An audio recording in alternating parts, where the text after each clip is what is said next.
अब एक बहुत इंटरेस्टिंग चीज करते हैं. Like I said, the most important part is something called the multipliers. Let me introduce to you what is this. ये क्या है multipliers? ये और ये सबसे ज्यादा इंपॉर्टेंट पार्ट है.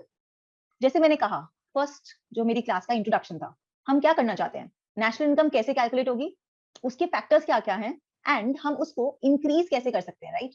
तो फैक्टर्स क्या क्या है हमने समझ लिए. Factors are C plus I plus G plus N X. Okay, now how do we increase national income? क्या नेशनल इनकम इंक्रीज करने के लिए मुझे C plus I plus G plus N X को इंक्रीज करना पड़ेगा, राइट? कितने से, बाय हाउ मच? अगर मैं नेशनल इनकम को 100 से बढ़ाना चाहती हूँ, तो क्या मुझे जी को 100 से बढ़ाना पड़ेगा, 200 से बढ़ाना पड़ेगा, 50 से बढ़ाना पड़ेगा, कितने से बढ़ाना पड़ेगा? अगर गवर्नमेंट कुछ चेंज लाना चाहती है, तो क्या मैथमेटिक्स है उस चेंज का? वो है कॉन्सेप्ट ऑफ मल्टीप्लायर. वो हमें दिखाता है कि गवर्नमेंट के पास कितनी पावर है टू चेंज द इकोनॉमी. देखते हैं, सबको डिफरेंशिएशन आती है? Does everybody know differentiation? Everybody knows differentiation? Because अगर डिफरेंशिएशन नहीं आती तो ये पार्ट नहीं समझ में आएगा. Okay, so this is my y star, right? Let me start with the equation.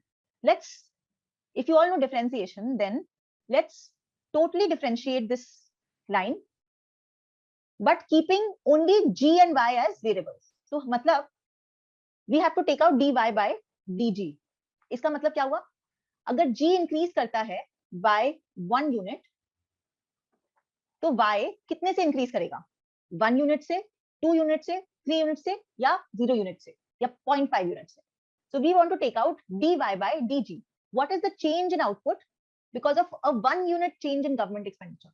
Government अगर हिम्मत करके बोरो करके IMF से लोन लेकर, यूएस से लोन लेकर गवर्नमेंट एक्सपेंडिचर बढ़ाती है 1 रुपए से, तो उसका इकोनॉमी पे क्या असर पड़ेगा?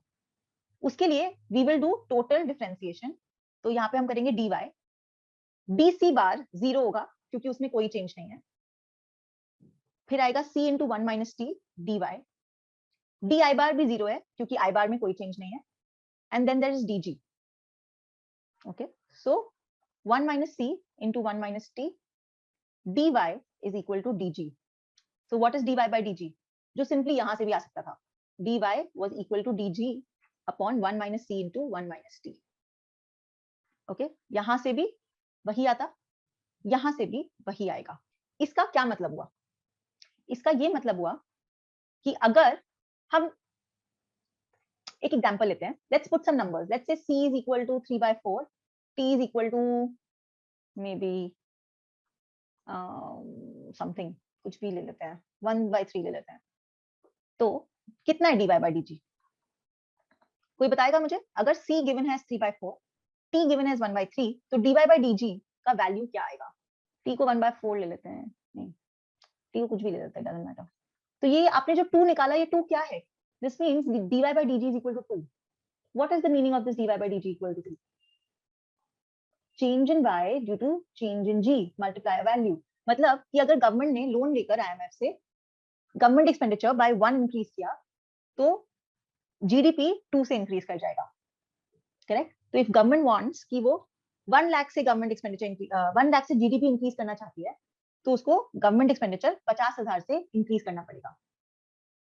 ट्वाइस जितना जी में चेंज होगा, dy उसका ट्वाइस होगा. ये सबको समझ में आ गया? ये कॉन्सेप्ट है मल्टीप्लायर का. मल्टीप्लायर मतलब मल्टीपल्स. तो जी अगर इंक्रीज करेगा, उसके मल्टीपल्स में y इंक्रीज करेगा, राइट? तो जो मल्टीप्लायर होता है उसका वैल्यू c, t इन सब पे डिपेंड करता है. नाउ आपके SKM में मैक्सिमम क्वेश्चंस इस मल्टीप्लायर पर ही बेस्ड होते हैं.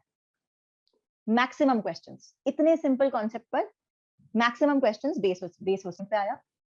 ओके, एंड मल्टीप्लायर का मतलब क्या था कि अगर आज AD की वैल्यू इतनी है, G बार की वैल्यू, अगर ये G0 बार यहाँ पर थी, अगर मैंने G बार की वैल्यू को बढ़ाई और G1 बार तक कर दी, तो ये अगर G1 बार का लेवल हो गया, I बार एंड C बार को बिना चेंज किए, तो G मैंने इतने से ही बढ़ाया, जो वर्टिकल डिस्टेंस है यहाँ पर, G मैंने बढ़ाया लेट्स से 100 से, लेकिन Y कितने से बढ़ा? उससे ज्यादा. Y बढ़ा यहाँ पर Y1 उससे ज्यादा से बढ़ा. ये हॉरिजॉन्टल डिस्टेंस जो है, ये है dy, ये जो vertical distance है वो है dg and dy is more than dg, which is the concept of multiplier. हाँ, the slope is dy by dg. Sorry, that was wrong. That was incorrect. This is the difference. It's not the slope. This vertical distance is dg. This horizontal distance is dy. dy by dg is the multiplier. It is not the change in slope.